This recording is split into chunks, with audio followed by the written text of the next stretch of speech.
Ada beberapa pertanyaan dari teman-teman pengurus di kecamatan kami terutama. Yang pertama mungkin di sini yang ingin kami sampaikan pesan pertanyaan dari teman-teman. Yang pertama, benarkah pengurus BUMDes itu harus digaji?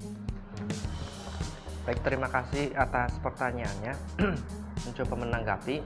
Pertama, terkait dengan penggajian pengurus BUMDes atau pegawai BUMDes, memang di peraturan yang terbaru yaitu Permendesa nomor 3 tahun 2021, di peraturan tersebut dijelaskan tentang tata cara pendaftaran badan hukum, dan salah satu dokumen yang harus didaftarkan adalah anggaran dasar dan anggaran rumah tangga dari 5 dokumen itu. Nah, untuk pendaftaran ini memang banyak kendala atau permasalahan dari para BUMDes yang mendaftar itu adalah harus menyertakan nominal gaji. Jadi sekarang untuk gaji dari pegawai BUMDes itu minimal harus disertakan nominalnya, meskipun secara aturan atau pedoman itu belum ada yang mengatur secara detail berapa nominal dari gaji pegawai BUMDes itu sendiri. Menurut saya mungkin menyesuaikan dari skala usaha BUMDes itu sendiri. Semakin skala usaha BUMDes itu besar, maka potensi untuk memberikan gaji atau insentif kepada pegawai BUMDes itu akan semakin besar. Tetapi sebaliknya, ketika skala usaha itu kecil, maka potensi gaji yang diberikan kepada pengurus atau pegawai BUMDes itu juga akan semakin kecil. Maka dari itu memang salah satu tuntutan kepada pegawai BUMDes itu adalah memberikan inovasi atas program kerja ataupun unit usaha di BUMDes itu agar bisa lebih maksimal mendapatkan keuntungan bagi BUMDes, dan dampaknya bagi desa itu adalah pendapatan asli desa itu sendiri. Kenapa kok, alasannya apa? Kenapa kok pengurus BUMDes harus digaji, Mas? Mungkin bisa dijelaskan biar teman-teman di desa juga mendapatkan pemahaman terkait dengan itu. Ya. Kenapa pengurus BUMDes atau pegawai BUMDes harus digaji? Tentunya ini kaitannya dengan kewajiban atau tugas yang harus dikerjakan atau harus dilaksanakan oleh pengelola BUMDes, ya, seperti kegiatan usaha itu sendiri, kegiatan sosial mungkin, termasuk dalam hal ini adalah pembuatan administrasi seperti laporan keuangan, laporan pertanggungjawaban, dan lain sebagainya. Jadi dalam hal ini dengan kewajiban yang ada tentunya harus ada keseimbangan, yaitu harus diberikan haknya. Jadi antara kewajiban dan hak harus diseimbangkan. Jadi dalam hal ini perlu diperhatikan bagaimana orang-orang yang akan dipilih menjadi pengelola BUMDes itu, apakah dia memang mampu atau layak untuk melaksanakan semua kewajiban itu, sehingga di awal memang gaji itu memang harus sudah ditentukan, ya, sehingga nanti kewajiban itu akan bisa dilaksanakan. Itu menurut saya yang pertama. Kemudian yang kedua, tentunya ini adalah kaitannya dengan progresivitas BUMDes itu sendiri. Jadi BUMDes itu diharapkan dapat bisa menggerakkan perekonomian desa, perekonomian masyarakat, kemudian memberdayakan masyarakat, membuka lapangan pekerjaan, dan sebagainya. Jadi spektrum keberadaan atau eksistensi BUMDes ini sangat besar.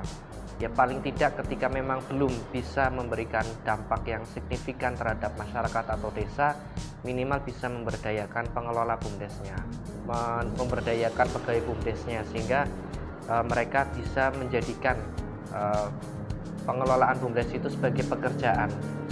Yang ini tentunya diharapkan ke depan agar para sarjana-sarjana atau orang-orang yang memiliki kemampuan, memiliki keahlian itu tidak keluar dari desanya.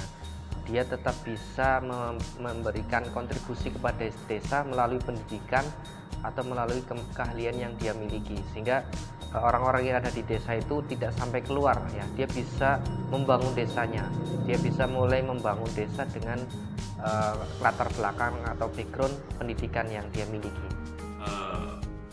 Bagaimana seandainya kegiatan di BUMDes itu sudah dijalankan, kemudian ada resiko yang harus ditanggung, misalnya jika usaha itu rugi, itu seperti apa? Ya, pertanyaan kaitannya dengan bagaimana ketika BUMDes mengalami kerugian, apakah memang tetap harus memberikan gaji? Tentunya di sini harus kita lihat, ya, kerugian tersebut disebabkan karena apa.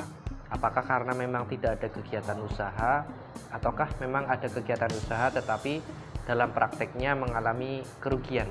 Nah, ini harus dilihat. Kemudian ketika memang dalam kegiatan usaha itu ada suatu kerugian, ya menurut saya ini adalah bagian dari resiko usaha itu sendiri. Karena usaha itu kalau nggak untung ya ada resiko adalah kerugian. Jadi dalam ini harus dilihat itu dulu. Kemudian yang kedua, bagaimana dengan kerugian itu, apakah pegawai BUMDes itu menanggungnya. Memang secara teknis mereka punya andil dalam kerugian BUMDes mungkin ya, tetapi sebetulnya bukan berarti mereka yang menanggungnya, yaitu adalah bagian dari resiko dari kegiatan usaha yang dilakukan. Kita bicaranya ke penyusunan badan hukum misalnya nih Mas Dani, itu dalam perhitungannya apakah boleh menggunakan persentase untung atau laba untuk menjaga modal BUMDes? Ya, boleh atau tidak tetap menggunakan persentase untung ya untuk menggaji pengelola BUMDes. Ya, ini kaitannya dengan teknis ya, tetapi secara normatif sebetulnya tidak boleh karena di ADRT kan harus muncul nominal. Jadi secara umum harus ada kesiapan dari anggaran BUMDes itu untuk menggaji, tetapi secara teknis ini sebenarnya fleksibel. Mungkin salah satu teknisnya itu bisa dimasukkan di klausul ADART itu sendiri, misalnya untuk penggajian menyesuaikan kemampuan BUMDes.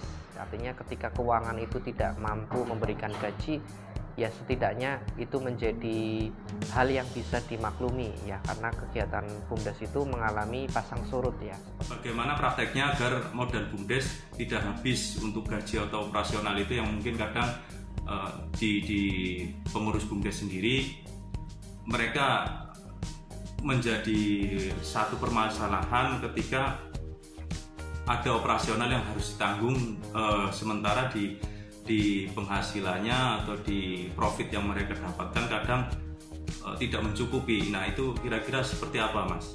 Ya, praktek agar modal BUMDes itu tidak habis, menurut saya ini ada 3 hal ya yang bisa dilakukan.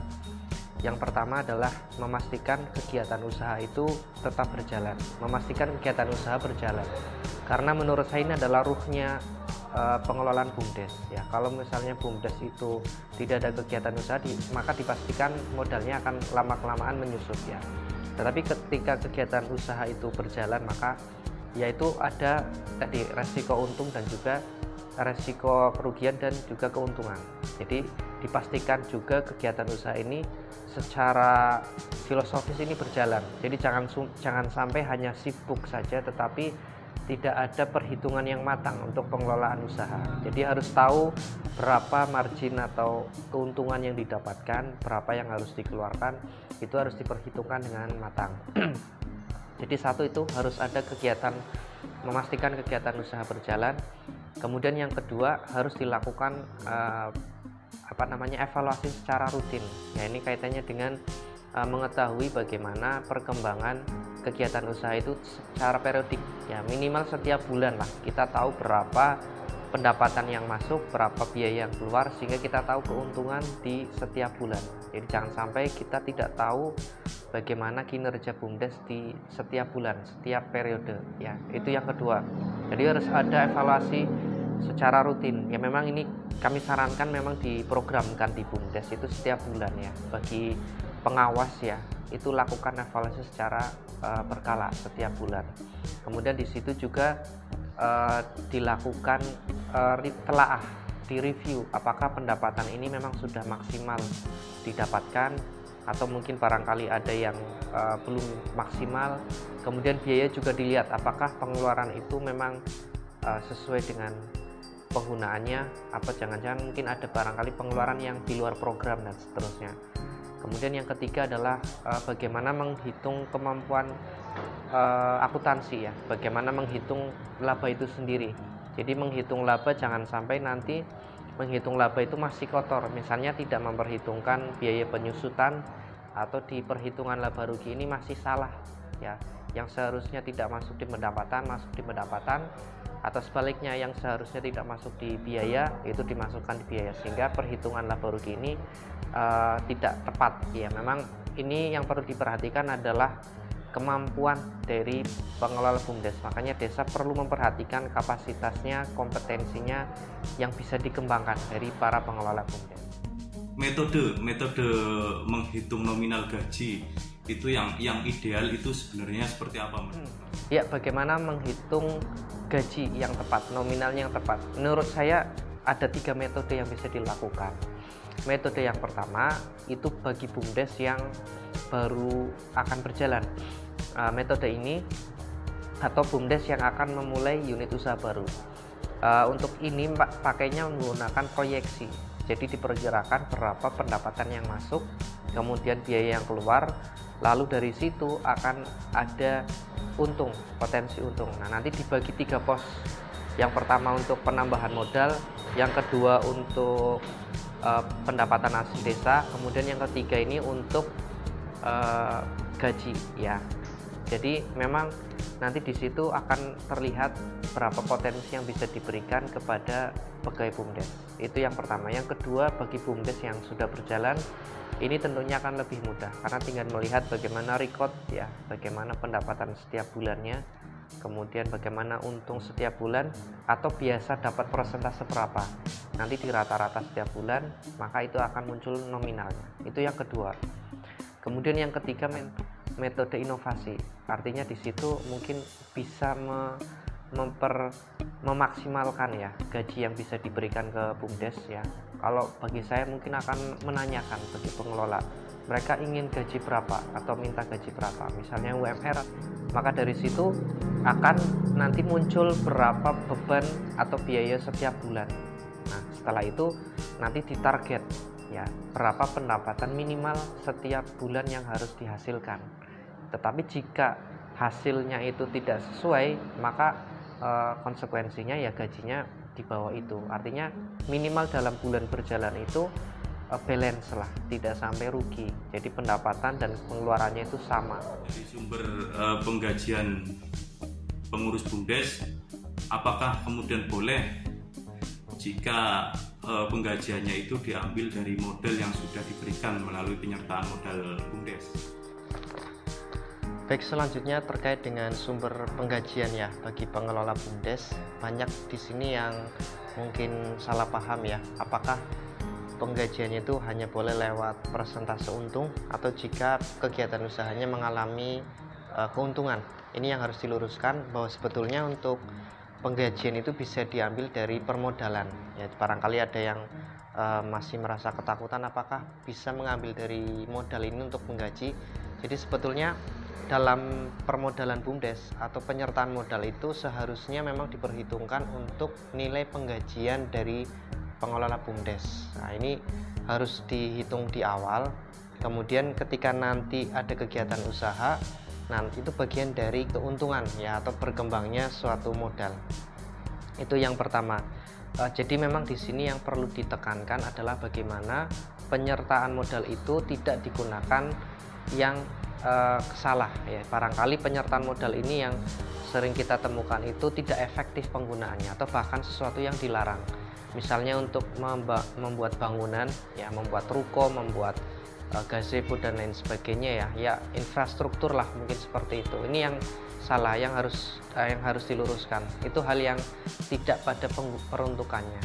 Atau barangkali penyertaan modal itu tidak efektif karena dia digunakan untuk membeli aset-aset yang nilainya signifikan atau mungkin lebih dari separuh modal BUMDes itu sendiri. Misalnya memberi mobil, membeli tosa atau kendaraan dan lain sebagainya. Mungkin secara normatif ini tidak dilarang, tetapi dalam efektivitas penggunaan modal ini ya hal seperti ini dihindari.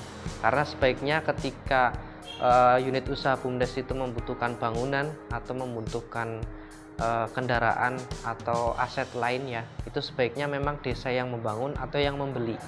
Jadi barang itu tetap menjadi aset desa, tetapi diserah kelolakan ke BUMDes. Sehingga nanti ketika modal yang diberikan kepada BUMDes itu adalah modal yang efektif untuk menggaji atau untuk operasional, karena gaji itu bagian dari operasional itu sendiri. Sehingga unit usaha itu benar-benar berjalan dan kegiatan usaha itu bisa mendapatkan untung. Jadi nanti meskipun modal itu akan dikeluarkan untuk gaji, tetapi diharapkan kan nanti ada pendapatan. Misalnya dari 50 keluar 3, tetapi kan nanti masuk 4, keluar 3 tetapi masuk lagi 5, dan seterusnya. Di situ nanti ada sirkulasi keuangan yang efektif. Yang berikutnya, siapa yang melakukan pengawasan terhadap pengelolaan anggaran BUMDes? Karena yang kita tahu di situ kan sebenarnya ada pengawas internal terkait dengan masalah BUMDes itu sendiri. Ya, pengawasan bisa dilakukan secara internal maupun eksternal. Ya, di internal BUMDes itu kan ada pengawas atau dewan pengawas. Di situ sebenarnya perannya sangat vital ya untuk memastikan bagaimana program-program BUMDes itu bisa berjalan, kemudian bagaimana pengelolaan keuangan BUMDes itu sendiri, apakah pendapatannya itu sudah memenuhi target atau tidak, apakah ada pendapatan yang belum masuk, dan mungkin biaya termasuk apakah ada pengeluaran di luar program atau bahkan pengeluaran di luar dari kegiatan BUMDes. Nah, ini harus diawasi, termasuk bagaimana menilai kinerja dari BUMDes. Jadi pengawasan secara internal itu sangat penting. Kemudian yang berikutnya, bolehkah pengawas BUMDes itu diambil misalnya dari lembaga desa yaitu BPD? Untuk pengawas BUMDes bisa dari BPD, bisa dari lembaga desa dan sebagainya. Secara aturan memang tidak ada yang melarang untuk menjadi pengawas ya, tetapi untuk pelaksana operasional ini hal yang dilarang. Misalnya direktur, bendahara, sekretaris, kepala unit dan sebagainya. Karena perangkat desa, BPD termasuk lembaga desa itu tidak diperbolehkan menjadi pelaksana operasional BUMDes karena ini sangat rawan dengan konflik of interest atau benturan kepentingan. Jadi ini sebaiknya dihindari. Tetapi pun lebih dari itu, sebaiknya ya pengawas, kita balik lagi ke pengawas, itu memang sebaiknya tidak diambil dari BPD atau dari lembaga desa ya. Apakah di desa ini memang tidak ada orang yang qualified, tokoh masyarakat atau siapa yang bisa menjadi pengawas di BUMDes. Tetapi secara normatif untuk menjadi pengawas diperbolehkan. Setelah adanya pengawas atau mungkin dari pihak luar, kira-kira hal apa saja yang perlu diawasi di BUMDes itu?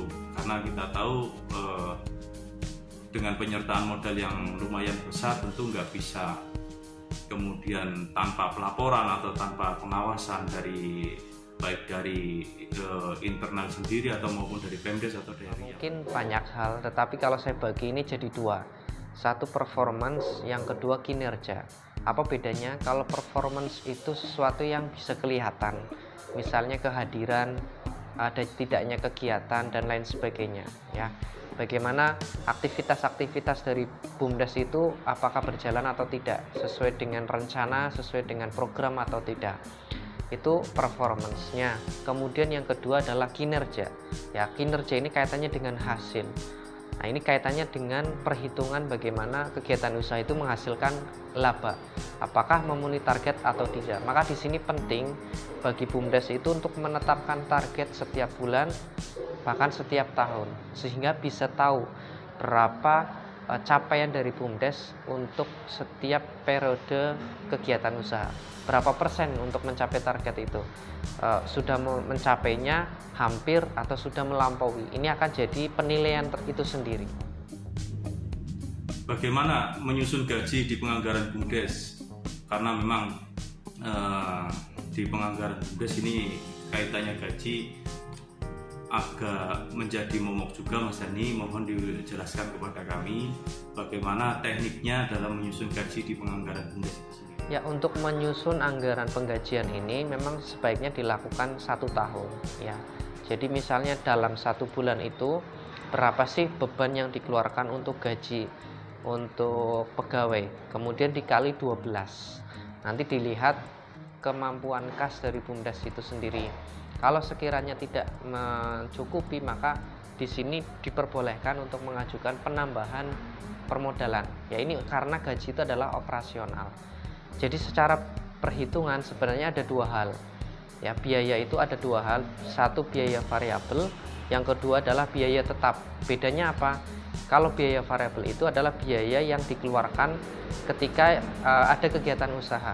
Tetapi kalau biaya tetap itu adalah biaya yang dikeluarkan meskipun kegiatan usaha itu saat tidak dilaksanakan. Ya, misalnya untuk menggaji, kemudian untuk sewa tempat, membayar listrik, membayar rekening dan sebagainya, membayar listrik, membayar air ya, itu kan pasti akan berjalan terus menerus ya. Itu tetapkan biaya tetap ya. Kemudian biaya variabel ini kaitannya dengan kegiatan usaha, misalnya untuk membeli atau memproduksi barang, kemudian untuk membuat unit usaha baru atau mengembangkan unit usaha yang ada, itu dianggarkan dalam 1 tahun ya. Dalam 1 tahun itu berapa biaya variabelnya, berapa biaya tetapnya, lalu dilihat berapa kebutuhan biaya BUMDes dalam 1 tahun, kemudian dilihat kemampuan BUMDes saat ini, apakah mencukupi atau tidak. Kalau belum mencukupi, di sini bisa mengajukan penambahan permodalan. Contohnya kafe lah, itu kan kita mau memprogram berapa bulan atau berapa tahun sih, itu kan minimal untuk keuangan kita setelah semua infrastruktur siap, kan minimal kita punya budget untuk menggaji, budget untuk membeli bahan-bahan produksi selama 1 periode waktu ya, misalnya dalam 1 tahun. Itu uang itu memang digunakan untuk operasional kegiatan usaha. Jadi balik lagi ke tadi, bagaimana kemampuan BUMDes itu mengelola permodalan itu biar lebih efektif. Berikutnya, bagaimana jika ternyata unit usaha BUMDes pendapatannya musiman? Bagaimana teknis penggajiannya? Karena bicara masalah BUMDes, kadang juga kita sering diberikan masukan oleh teman-teman di pengurus bahwa untuk menentukan gaji ini agak repot, karena memang bahasanya di situ kita pengurus BUMDes itu harus babat alas, Mas. Ini mohon dijelaskan ke kami untuk edukasi juga ke teman-teman pengurus BUMDes di desa. Ya, jika unit usaha BUMDesnya itu musiman, ya misalnya pertanian, misalnya event organize atau pasar dadakan dan sebagainya lah, itu yang sifatnya ketika ada orderan itu baru ada pemasukan. Bagaimana penggajiannya? Ya ini tetap menggaji itu harus sesuatu yang rutin setiap bulan. Tetapi untuk unit usaha yang seperti ini tentunya nilainya bisa lebih kecil dibandingkan BUMDes yang perputaran uangnya itu jauh lebih lancar ya, karena ini secara nominal bisa lebih kecil, tetapi insentifnya atau hasil dari kegiatan usaha atau labanya itu bisa lebih besar. Jadi nanti setiap bulan tetap keluar, tetapi saat ada orderan, saat ada penjualan, saat ada pendapatan itu bisa diambil sebagai insentif ya. Jadi nilai insentifnya lebih besar, lebih dibesarkan. Bolehkah pengurus BUMDes mendapatkan insentif dan tunjangan selain gaji? Ya tentu saja boleh ya. Tunjangan itu sesuatu yang diberikan untuk menunjang kegiatan usaha ya, misalnya tunjangan untuk transport, tunjangan hari raya ya misalnya. Tetapi kalau insentif ini berkaitan dengan hasil dari kinerja ya, kalau semakin besar insentifnya bisa besar, kalau kecil ya pastinya kecil. Jadi insentif itu berkaitan dengan laba, kalau tunjangan itu berarti termasuk biaya.